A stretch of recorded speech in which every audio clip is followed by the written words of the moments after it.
Hello, we're recording now. I just hello.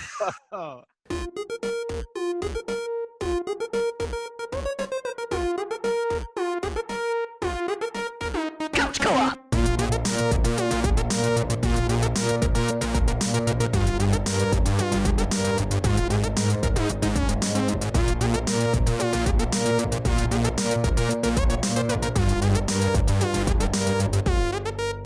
Couch Co-op.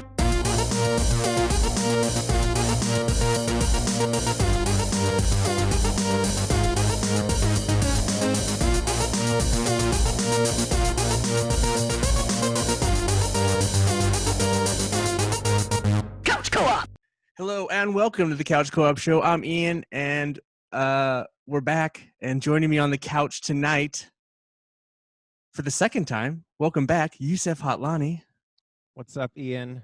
How's it going? Just reached out to you to have you back on the show. I think the last time we were on the show, we had the whole team. Yeah. Well, happy late birthday, happy anniversary. Oh, thank you. Thank Sounds you very like much. it's been a good week to be Ian. Got a lot to celebrate, man. Well, I mean, usually it gets a little bit more crazy, but with COVID, it's pretty Yeah. low key. But thank you. course. Thank you very much Yeah, for that. of course, man. But yeah, I think the last time we had you on the show, we talked about, you're a musician, as also a gamer, and we talked about music and like our top five music, best music in video. Yeah, it games. was like our best favorite video game soundtracks. If I was a good producer, I would have checked up, reminded myself which episode that was, and then tell everyone to go back and listen to it. But you guys just have to figure it out on your own. So anyway, how you been? What have you been up to since then? I mean, it's been like almost a year, I guess. Yeah. It's a lot has happened. Let's see. So last time I was on was sometime last year, I remember, and I mean, a lot has happened. I primarily, I guess you could say, I've been focusing on streaming. I've been really just kind of honing in on that and making sure that stays consistent and brainstorming new games to stream. I guess in addition to that, just like life in general, I've also been reading a lot more, and I've been getting kind of more keyed into that. Been reading Tolstoy and Freud and Viktor Frankl and a ton of different like heavy psychological stuff. Recently started. Were you a big reader beforehand, or is this just something new? You just decided to like really dive into it? No, I mean, I've always read, but definitely since the quarantine that I've read just much more intensely, and because everybody's at home, so I have a lot more free time in the morning usually to just dedicate usually an hour to 90 minutes to just reading. So I've always loved reading, but certainly like this year, it's really gotten a lot more focused. Awesome. Well, one of the main reasons I wanted to have you on tonight was to talk about Twitch and just kind of your thoughts on it and how you got into it. But one thing one kind of small question I kind of wanted to ask, do you ever play video games not on Twitch, or have you focused all streaming to video games and video games are on streaming? You don't play any other video games aside? It is extremely rare that I play games off stream. I will tell you that, and it's not because it's mainly just due to time. It's mainly because I've whether mentally or just schedule wise I dedicate the time usually at night to playing video games, and that ends up being 9 o'clock onward, Monday, Wednesday, Friday. So to answer your question, no, but it's mostly due to scheduling. Unless you're like at a barcade or something, just kind of friends kind of thing. Yeah. Yeah. Whenever those are open up again, So kind of walk me through how you decided to get into streaming with Twitch, Twitch streaming. Why did you choose Twitch over YouTube or? I came across Twitch so I guess the sort of, I'll get to the root of this. What made me want to become a gamer again as an adult, for the first time probably since childhood or like my early teenage years, it was 2015, and it was the announcement of Shenmue 3. So because the announcement of Shenmue 3 caught me totally off guard. There were rumors about it, and I'd kind of heard about it, but I didn't actually expect it was going to happen.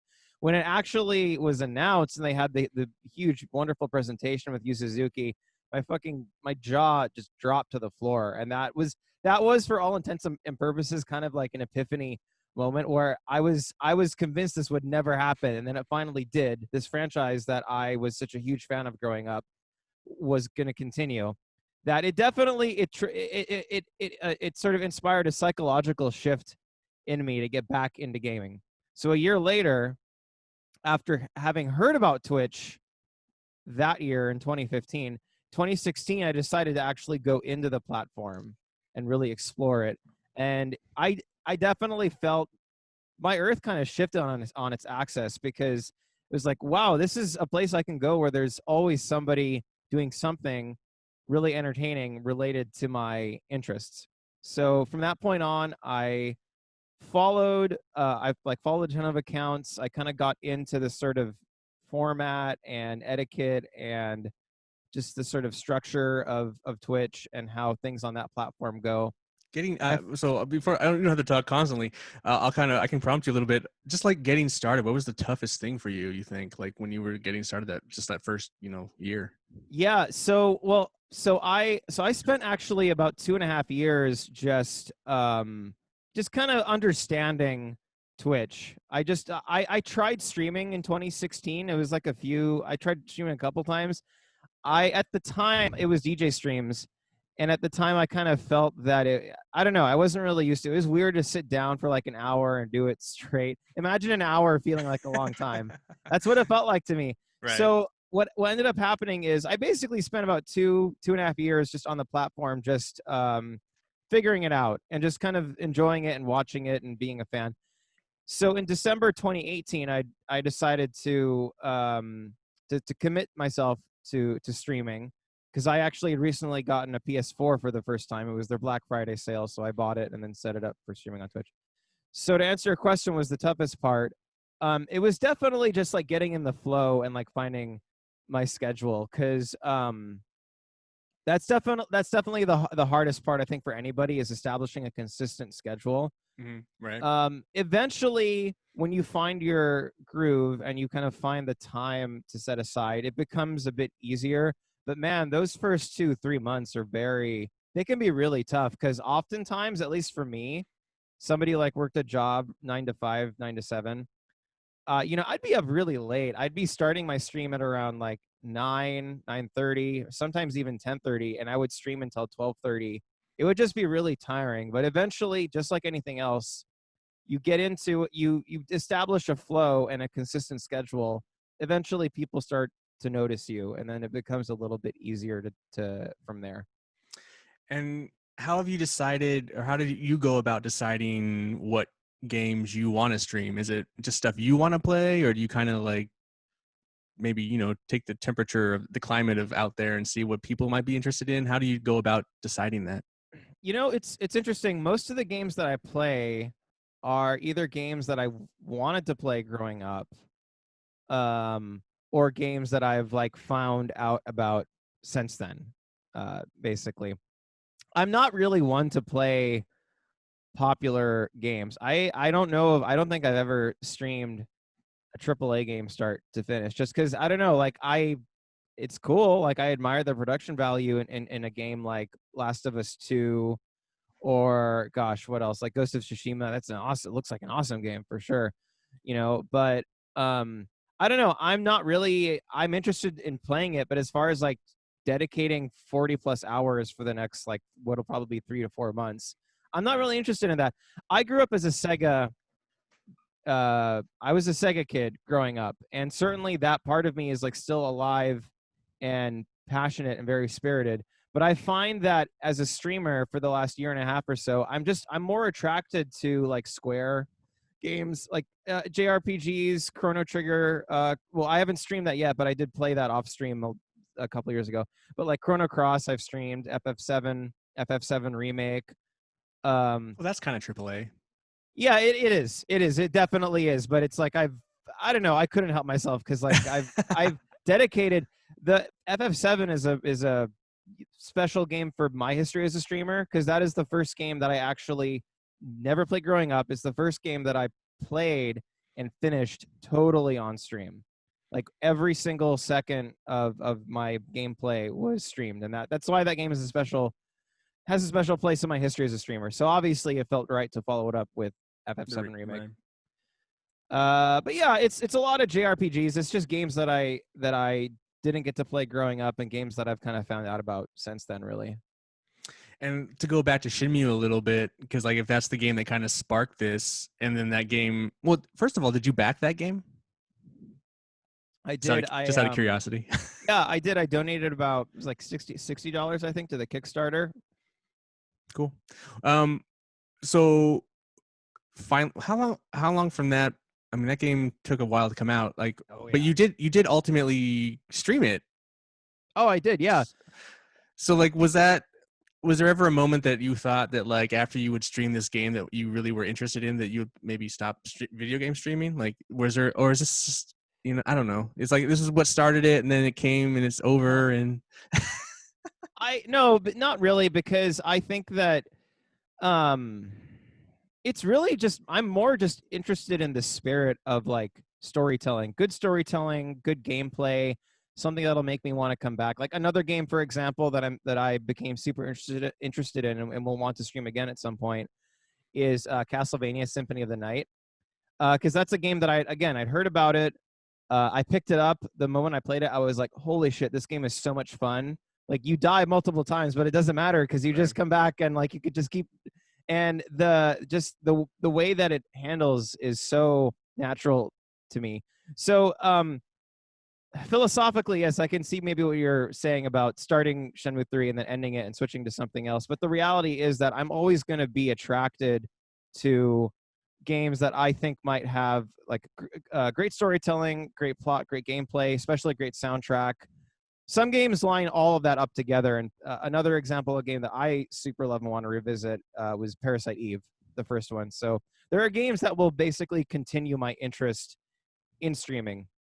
Well, there's games that interest you, but are there games that actually stream better, you think, that you've played versus other games that haven't so well? Like, yeah, every game has its own fan base, no matter how big or small, and sometimes it will take a while for that fan base to discover you.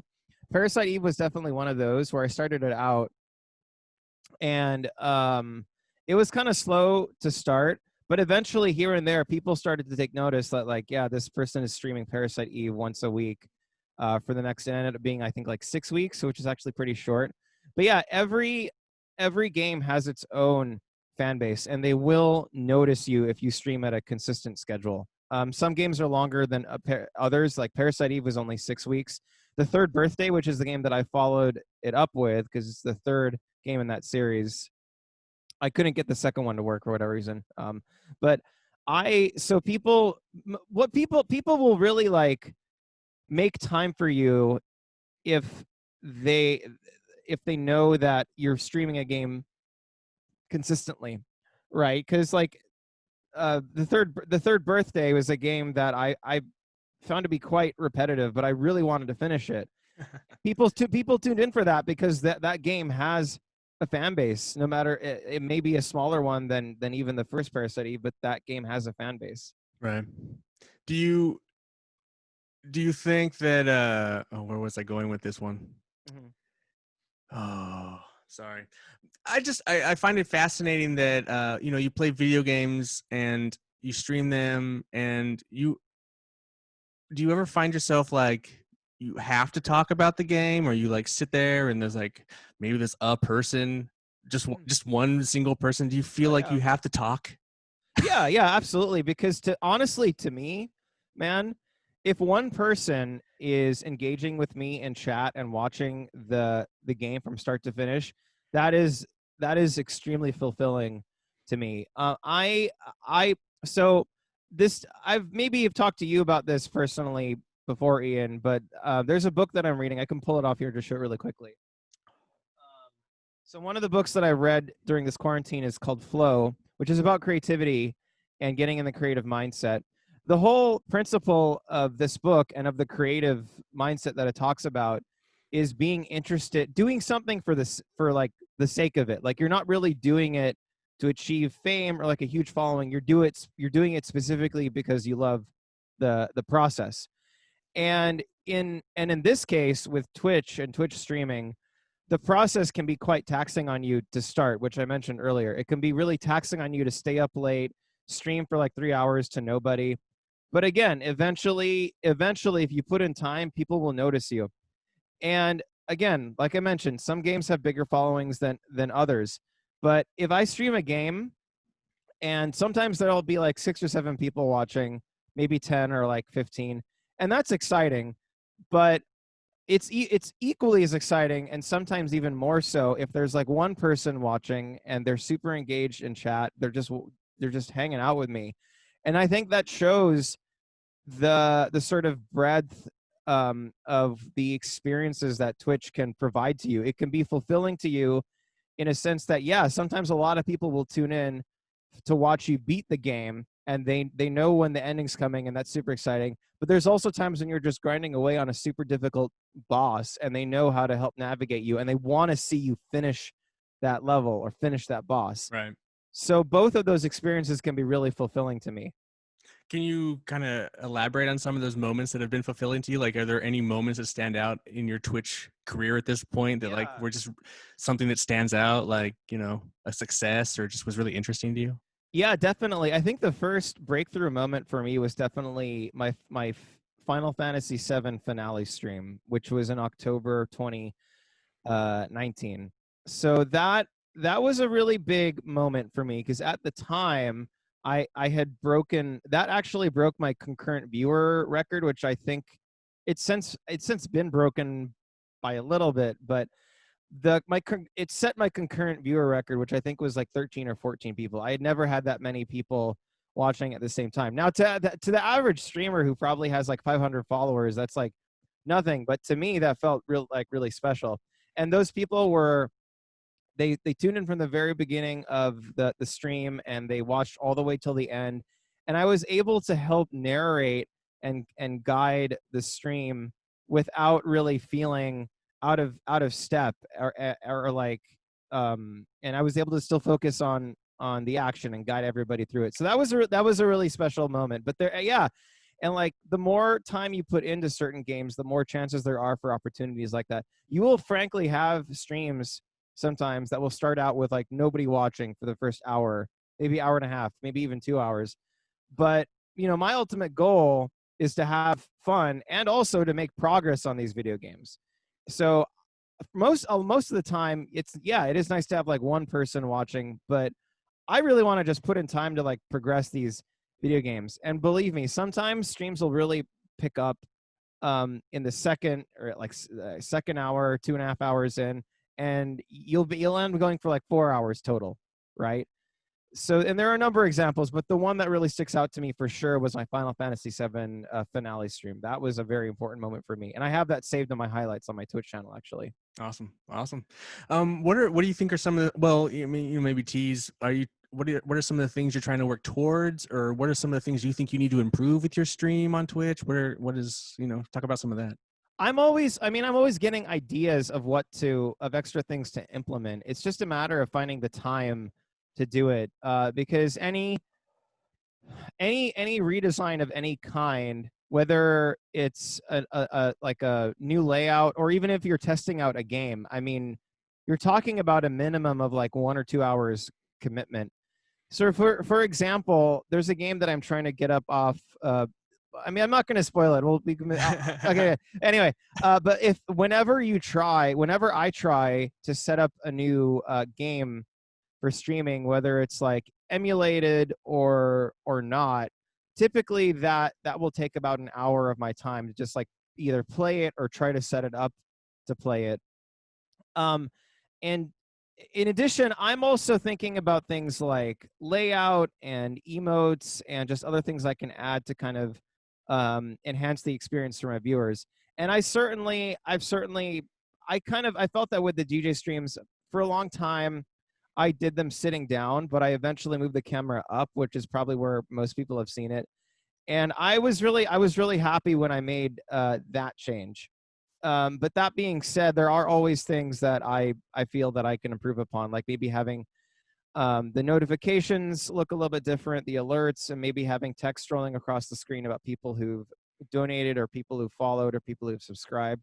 There's all these things that I want to add eventually. It's just really a matter of finding the time. And it's going to come down to a point where I want to prioritize my Twitch streams for a little bit so that I can dedicate that amount of time to it and sort of flow with that setup for a while before I feel it needs to be refreshed again.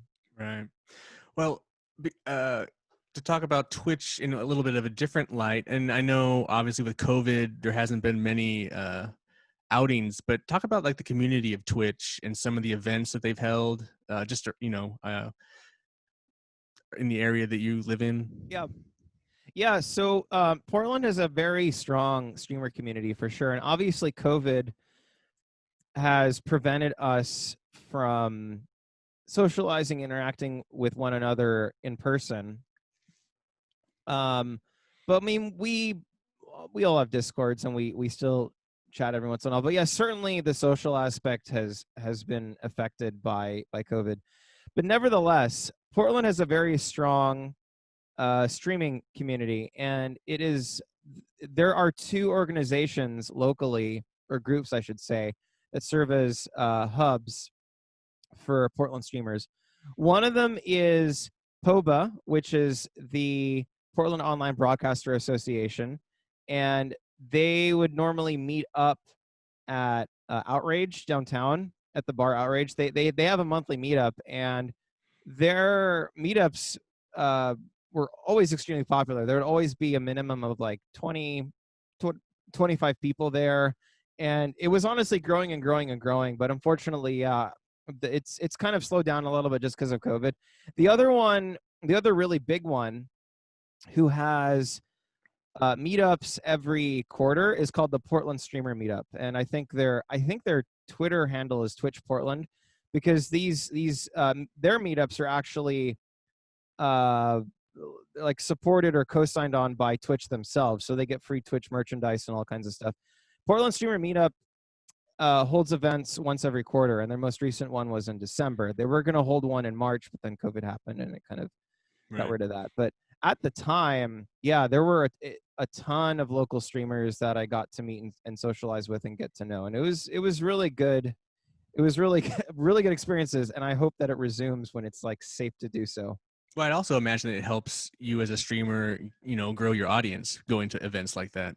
Yeah, and I mean, everybody that attends events like that probably has that goal in mind, and some are more outward right about it than others, and some sort of treat it as more of a marketing opportunity.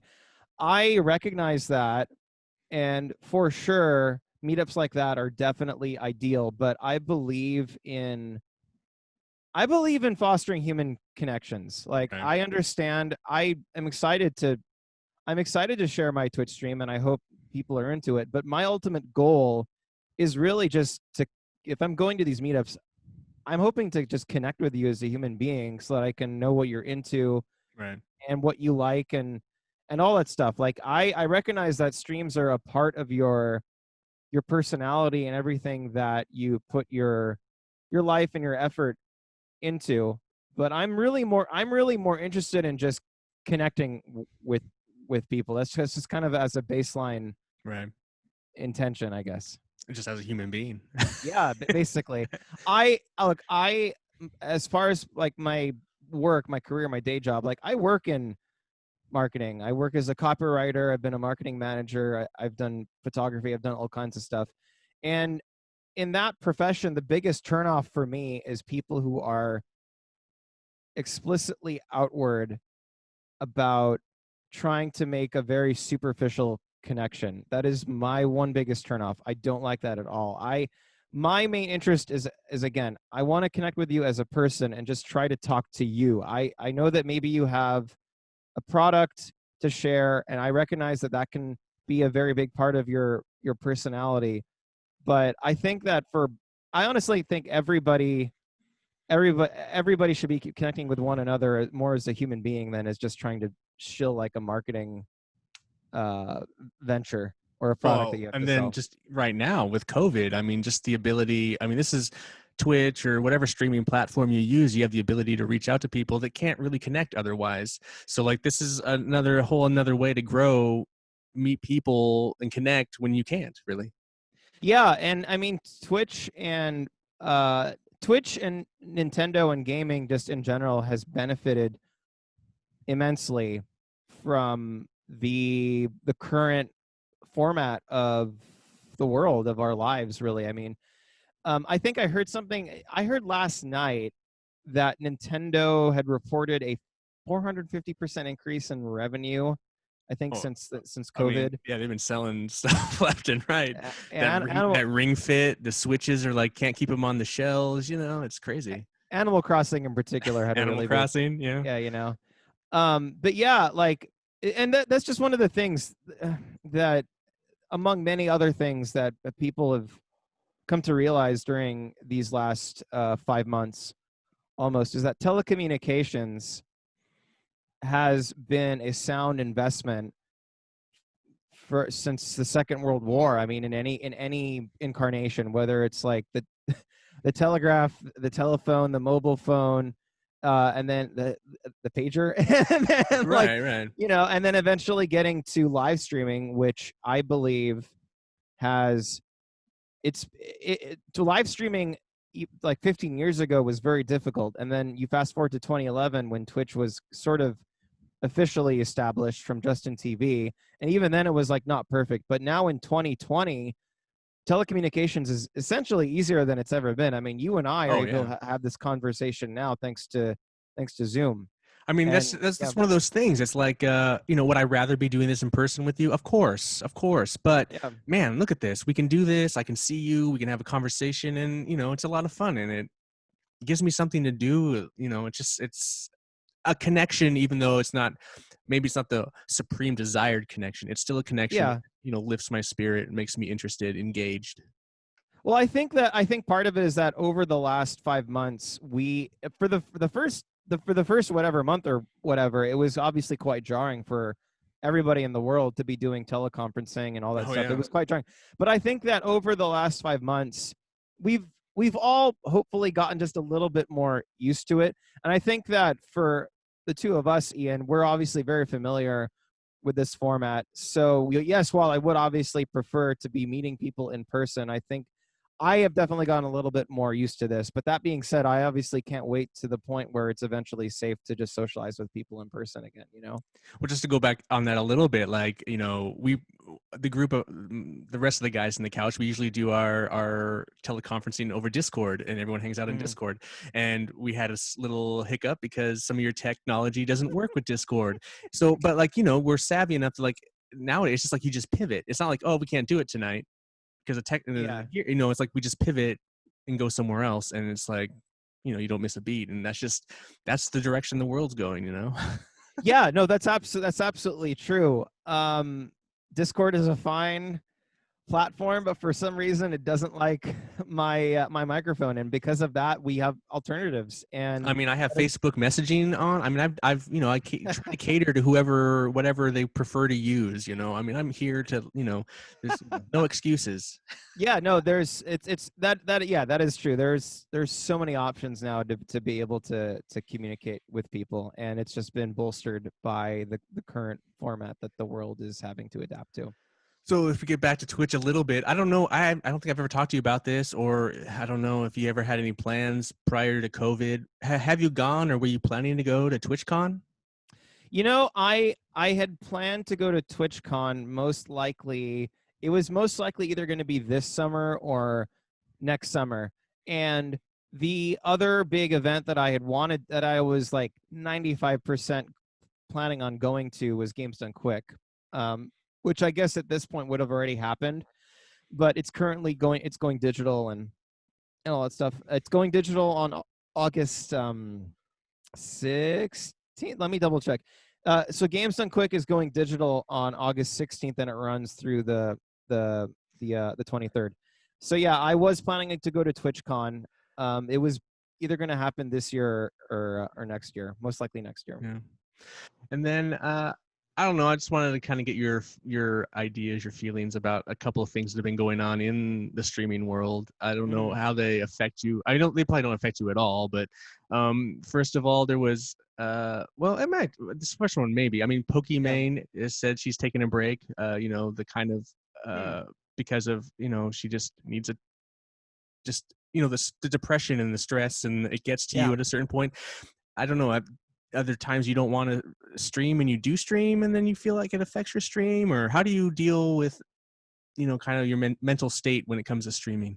Yeah, well, thank you for bringing it up, because stress and anxiety and all those things, they do play. So I mentioned earlier that getting into streaming can be taxing, and certainly you get into a flow for a while, but yeah, there are times when, let's say, have had a really long day at work, or you're just physically exhausted and you don't feel like streaming. I think it depends on how. So first of all, your mental health comes before anything. That goes absolutely almost without saying. For my own sort of the way that I've set this up for myself,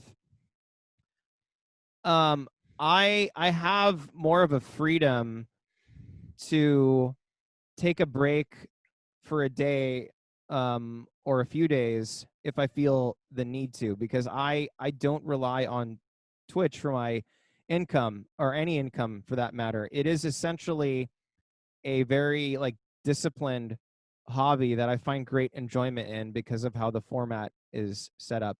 But certainly if I am tired, if I feel like I don't want to be socializing with anybody, I will always put my mental health first. I will always just take a break. There have been maybe like a couple times where I thought I was tired, but in reality, what I actually needed was a sort of shift from whatever I was doing for most of that day. Like maybe if I was working a lot that day and I felt tired and I was almost certain that I was going to cancel my stream, typically what happens is, okay, I'll say to myself, okay, I'll start this and kind of see where it goes. But eventually I start, maybe a couple people tune in, but I end up getting kind of a second wind. So it really depends on it just kind of depends on that, on like how I'm feeling for the day. But I always feel the freedom to cancel a stream if I feel necessary.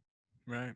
And then the other kind of big news that's been going on is the whole Dr. Disrespect banning, the Twitch ban. And we don't have to get into Dr. Disrespect, but the fact that Twitch has banned him for no reason, and there's been a lot of outcry from other Twitch streamers. Yeah. Is that something you care about or worry about? I mean, I know you're a smaller streamer, but I mean, like you do with a DJ stream, do you think like maybe someday they'll just get tired of like you just playing certain music, like copyrighted music, and just be like, done? Or well, so with Dr. Disrespect, I don't really follow Dr. Disrespect. I'm certainly aware of him as, something of a banner streamer, like a marquee level streamer. I honestly don't really follow him. I heard about the thing with Twitch. I still don't know why they haven't said.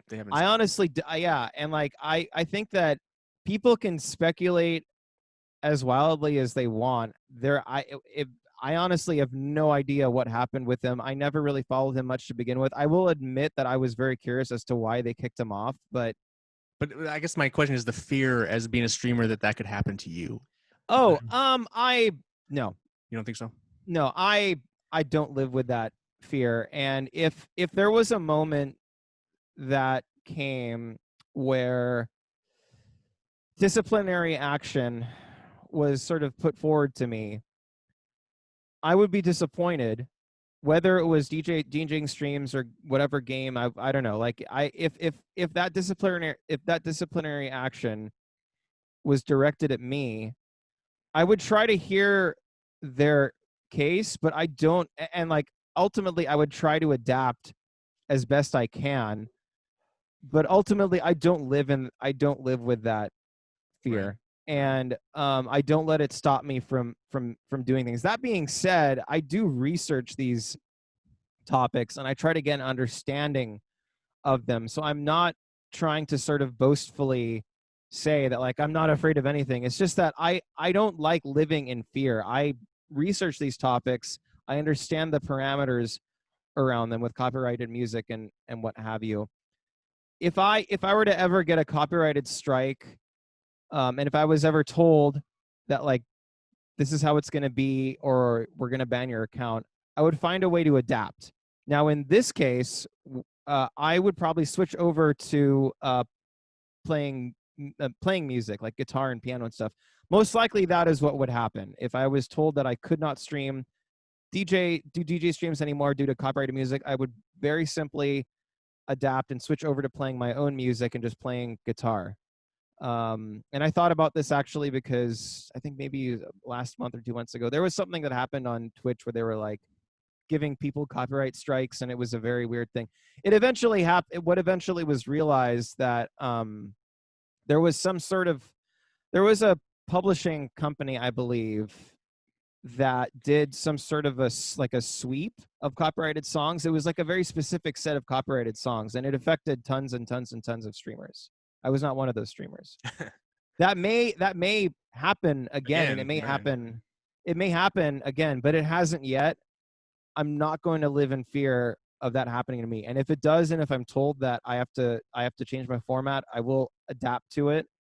But I'm not going to let the fear stop me from doing what I've been doing for a year and a half. Right.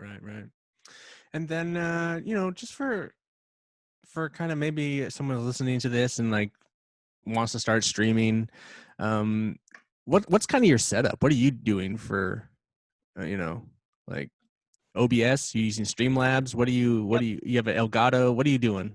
Yep. So my setup is very simple, and it is begging for me to like expand on it and update it. I'm surprised that it's like even as good as it is now, which is to say that it's as reliable as it is now. But yeah, so I started off with just a PS4. PS4, it has a streaming function built into it, a Twitch function built into it, so I use that.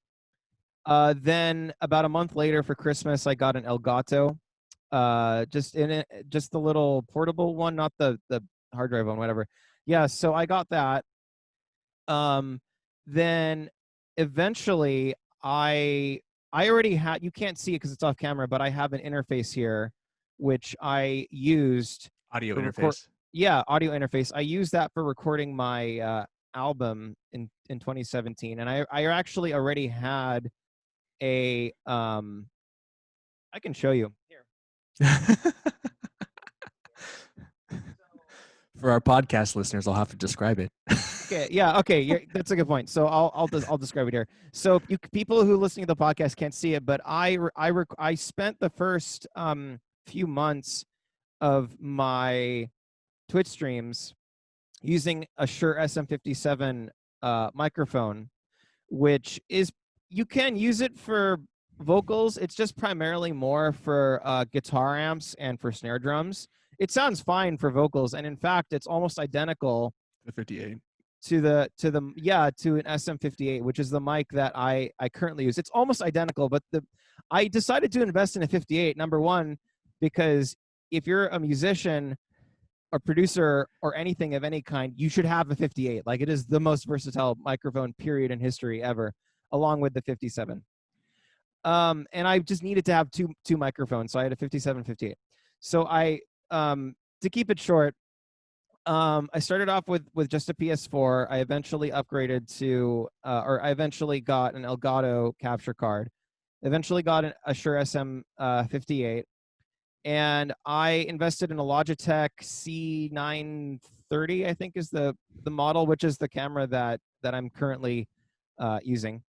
Now, my laptop is nothing special. So I'm using a laptop. It's a 2013 Lenovo ThinkPad, and it's been upgraded a little bit with Windows 10 and some like things. I'm not sure, but yeah, my computer is nothing special at all, and it's begging me to like update it at some point, because there's sometimes when I'm like emulating games and the game will just like stutter to a halt, right. And it's like begging me to like upgrade its equipment. So I'm eventually gonna do that. Man, when I see all these streamers, they take their equipment to heart, and it is inspiring. I'm like, oh my god, I want to do that. I was you go to any streamer and they don't have one computer. They Oh have yeah. 2 computers, streaming and gaming set up. I'm just like, oh my God, that is the dream. I want to do that. So I'm eventually going to get there. Right. Well, that's what you use. You get the new computer and you have the laptop for streaming, and you just game on the more powerful one. You know. Yeah. I'll get there eventually. Just Right. like with emotes for my Twitch channel, there's a lot of things that I need to upgrade. So, hardware aside, just still on the new streamer thing. What are some of what's some advice you would give? Like just some quick advice you would throw. Okay, number one piece of advice: pick games that you enjoy. Don't pick games because they're popular. Pick games that you enjoy playing, because streaming is about enjoying the process. It's not about trying to become popular. I think if you try to get in it to be popular, you will most likely end up hating it. Streaming, like any other endeavor, takes a ton of work to get to improve at and to build a following at. People will be more inclined to engage with you if they know that you love streaming itself rather than a pursuit of fame or fortune or anything like that. So as my number one advice, definitely pick the games you like, share them and stream them because you enjoy them. And you will find that it's easier to establish a regular schedule. And my other piece of advice is definitely I mentioned earlier, but the first few months of streaming will be hard because nobody will watch you. Like if you're lucky to have your friends tune in, they will. They may not. They most likely will not tune in to you every single time, right? But Right. you have to get past that because, again, you have to enjoy the act of streaming itself. You have to enjoy setting up the stream. You have to enjoy getting everything ready for streaming on Twitch. You have to you have to love actually playing the game. You have to love all that stuff. So if you love all that stuff and do it specifically for the love of it, it makes everything else afterward come a lot easier. And then that's enough of Twitch. I want to talk about some video games. Okay. Uh, going back to Shenmue 3, you're the Yeah. only person I know who has played this game, and I would like to get your thoughts, your review. I never played Shenmue 1. I have Shenmue 2. I played a great deal of Shenmue 2, but I never beat it. I liked it at the time. Tell me about Shenmue 3. Yeah, so first of all, I'm an OG Shenmue fan. I have been a fan of the Shenmue series since like 2000. I even remember that when I was living in the Middle East, a friend of mine had imported this like it was like this demo disc that, God, I can't remember the name. It was like Project something or other. I can't remember. Anyway, he had this like demo disc of Shenmue, and it was like demo footage of Shenmue, and it was like, as I found out, it was like not available in the US at all, and like very few people at the time had ever seen it. So to answer your question directly, Shenmue 3, I loved it. Being an OG fan, I felt that it really carried on the spirit. It upheld the spirit of the franchise. There were elements of it that I definitely were kind of like frustrated with. And the ending was a little, for me, I'm not going to spoil anything. Right. For me, the ending was like just a little campy, maybe a little weak, but like it didn't make me want to throw the game across the room or anything. I finished Shenmue 3 feeling that it had upheld the spirit of the series. I enjoyed every moment of it. I feel that maybe it was a little bit short as a game, but I feel that they made up for it by putting an insane amount of detail in the worlds and in the items and in everything else, true to Shenmue sort of tradition. What would you? How do you rank the series at this point? Like, Let's see. It's really it's interesting you mentioned that. I think that for most hardcore Shenmue fans, the second one is probably the best because the second Shenmue 2 was developed alongside the first one. So they share a ton of similarities just in terms of how they feel and play. It essentially it's continuing it, but it's almost like a direct continuation. It's not like the huge gap between 2 and 3. But for me, probably it would most likely be Shenmue 2, followed by Shenmue 1, and followed by Shenmue 3. But they're all like pretty much, none of them deviate from the formula. Maybe formula is the wrong term to use, but none of them really deviate from the general structure or characteristics that much. Shenmue 3 is a little bit different because it feels kind of like it's basically if Shenmue was made in 2019 as opposed to 2000, that's basically what it would be like, you know what I mean? But yeah, I think for a lot of people, Shenmue 2 is probably the hardcore fans' choice. And then 1 and 3, or 3 And then then one, 1? and then one, and then one, and then three. One because it's the first game in the series, and it's a great way to just introduce you to the how it's set up and the mechanics and just the flow. And then three is for probably for people like me who grew up on the series and just want to see it continue. Right. And then I always get this kind of question, or I give it as an answer, that when people ask about Shenmue, um, they're like the Yakuza games. I've heard. Yeah, Is I've that actually. have you played the Yakuza games? Do you have any input? So I can speak to that a little bit. I've never actually played a Yakuza game, and some people will hear that and just like, all right, I'm not gonna listen to it anymore. But I can tell you that certainly there are similarities in all of the various footage and clips and descriptions and all those things that I've seen of the Yakuza games. Yes, there is absolutely similarity between them. I will say that Shenmue is it's more mundane. Yakuza is not mundane. It's not meant to be. It's in the title. You play a gangster, and there's all kinds of crazy shit involved, and there's a lot of the same mechanics like going around and talking to people and stuff. Shenmue is about the plot is that you're finding your father's killer, right?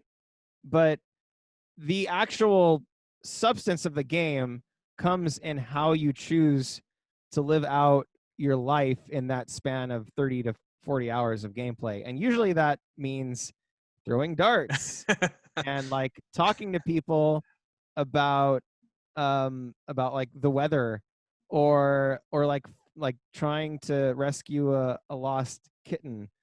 You know what I mean? And Right, right. it's basic. It's a lot like everyday life. So it's much different from Yakuza in that respect. Do you have any interest in doing the Yakuza on stream? Or you have? Yeah, I thought about it for sure, and I mean, there's like 6 or 7 games or something. Yeah, yeah. There's a lot of Yakuza games. I eventually will most likely try to stream at least one of them. I've heard that they're really long though, so I don't actually know if it's like a 60, 70 hour time commitment. I don't know, but I would like to stream them at one point. Yeah. And then my other, obviously I can't let you leave without kind of talking about Final Fantasy VII. And you're in an interesting position because you played Final Fantasy VII, the original, and then the remake, Yeah. having not played either of those games, So first of all, just what was that like, playing the first one and then the new one? Like, as a person who had never played the first one originally, like, Yeah. what was your takeaway from all that? Yeah, well, like I mentioned, I mean, FF7, the original one, special game for me in my history as a streamer, just because it has the significance of being the first game that I finished and started on stream totally. Um, my initial reaction from playing the original FF7 was I wanted to like explore it as if it were a novel, like a Steinbeck novel or something. I really wanted to like sit down, dig into it, and really just take it in. And it did not disappoint. Everything about the original FF7, even if the graphics and all that, even if the graphics specifically and the gameplay are dated to like 1997, the experience of playing FF7 is timeless. I mean, the writing is excellent, the story is excellent, the music is classic. I mean, it's literally one of the best soundtracks of all time. And the game itself presents tons of like replay value. Like I could pick it up today, get right back into a fight with Ruby Weapon. I would die immediately, but I would have so much fun doing it because the battle system, as basic as it appears compared to modern ones, which are just a little bit more complex, it's so easy to pick up and just really get into, and that's kind of what helps drives the story. So I finished FF7. I mean, that was one of my best experiences as a gamer. And then March 2020, I pick up FF7 Remake. Notice off the bat immediately, it's obviously a very different experience from the original one. It isn't meant to be the same as the original one. They changed the battle system completely. It's amazing to see the worlds and how they're presented in full wonderful HD.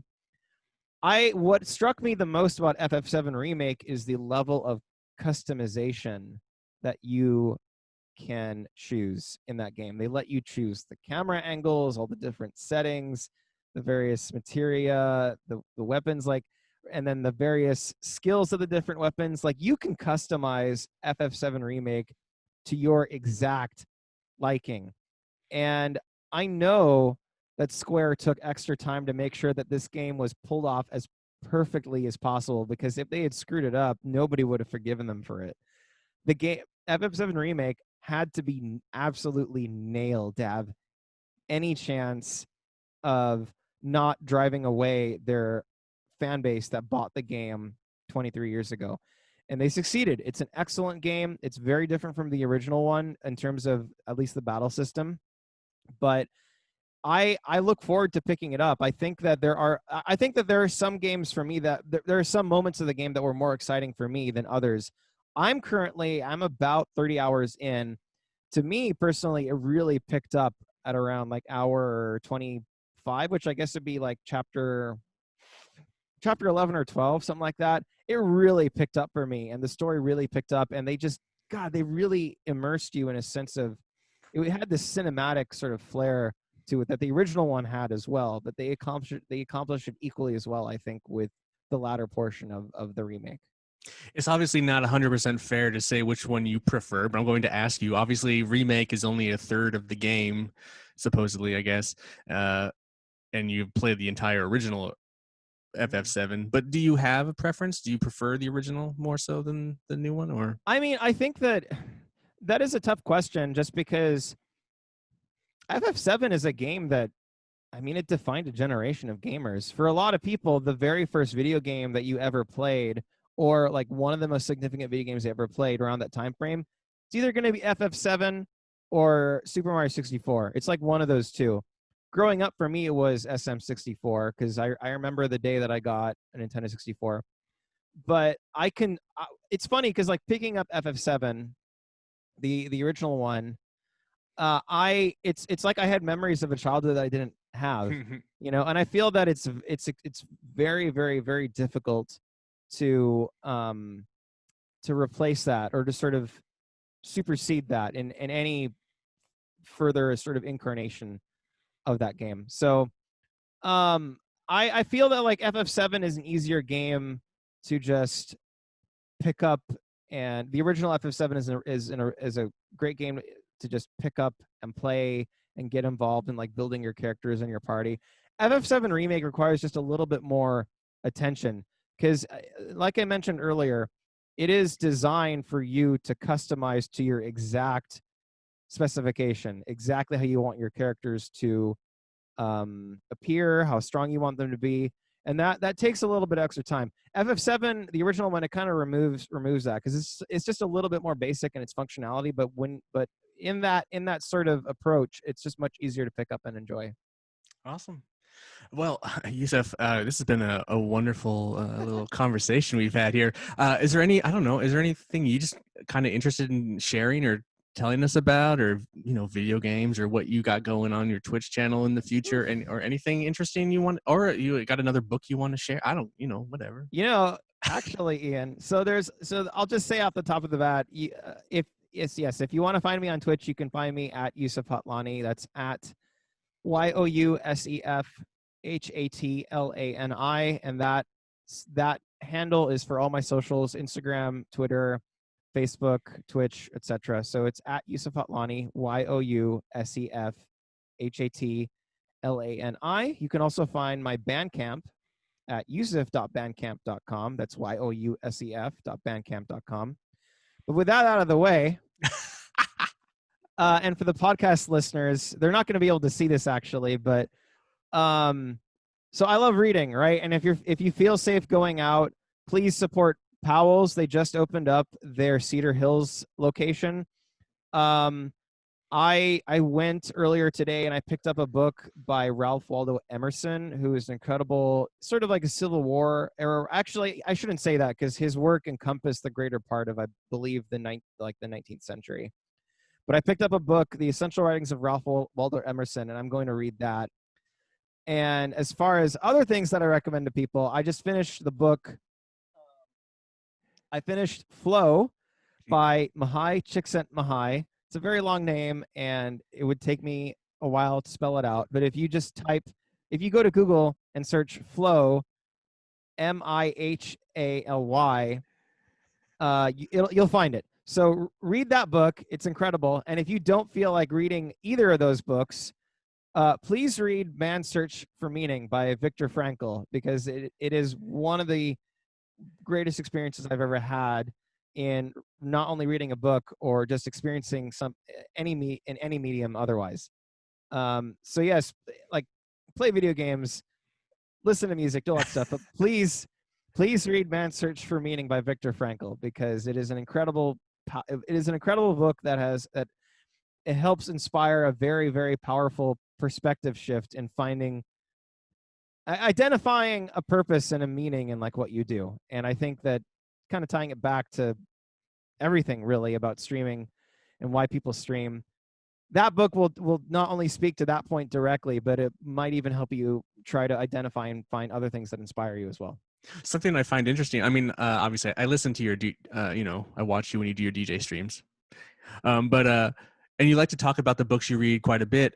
I don't know. Have you thought about kind of doing like some video reviews on books or some kind of streaming reviews? I don't know how that you could do that or work that in, but Yeah, so that idea has been floating around in my mind for about a year. I haven't yet followed or seen a streamer that like regularly holds the idea that I had was like a stream where somebody would just read a book out loud. And I've seen, it depends on like who's doing it. Like, for example, Andy Serkis did that for some of the Lord of the Rings books. I think it was like last year or something. And it was awesome because he's Andy Serkis, right?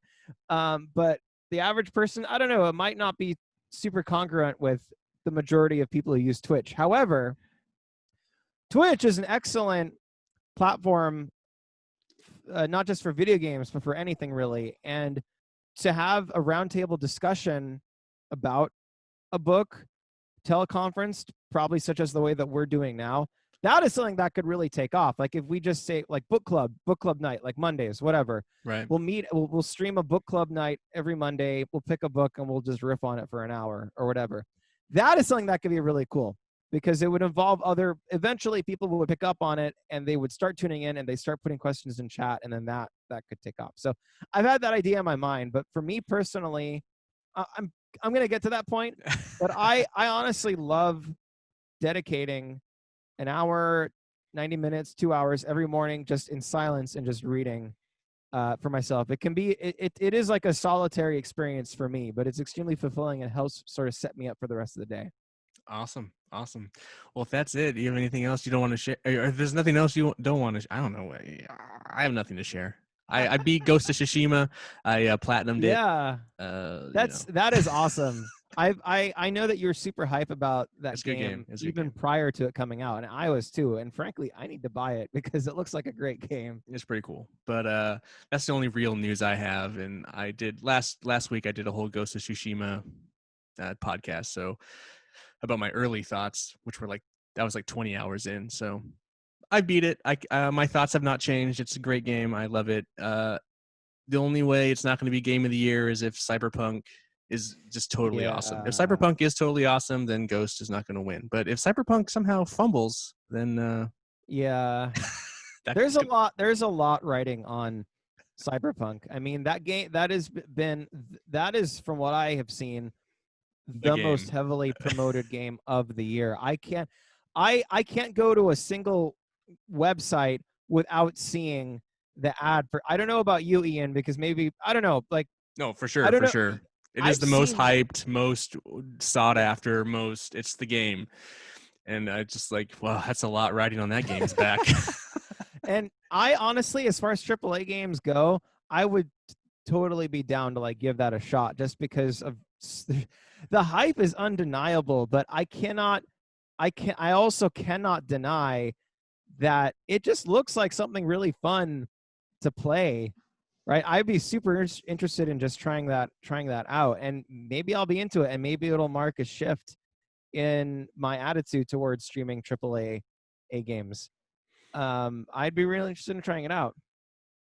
Well, Yousef, thank you so much for being on the show again. We should just have you on the show just to hang out sometime. I'll have you with the rest of the guys, and you can just BS with the rest of us about video games. I would love to. I love doing it today. I loved doing it a year ago. I'm very happy to be at your side, Ian. And I will just say for everybody listening, Ian is an incredibly supportive guy, and he rarely, if ever, misses my DJ streams. And I am thankful for your support. I mean, I do this because I enjoy it, and it's the support from people like you that make me enjoy it. So I really do appreciate that. Well, thank you for doing those streams. I really enjoy the streams, and sometimes the conversations are a lot of fun, and I wish you all the best.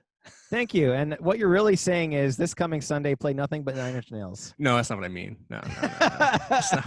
Hey, come on. I like lots of music. I know you do. Ian. I need that DJ Shadow. More DJ Shadow in the. Dude, I need DJ Shadow more than you, so you're gonna hear it. All right, brother. Thank you so much for being on the show. And I'm Ian. Thank you, Yousef, for being on the couch. This is Couch Co-op, and you'll see us and listen to us next time. Bye. Peace out. Thank you.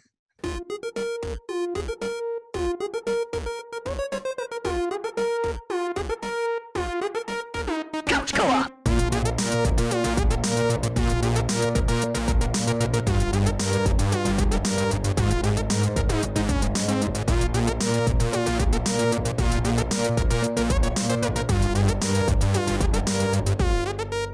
Couch Co-op.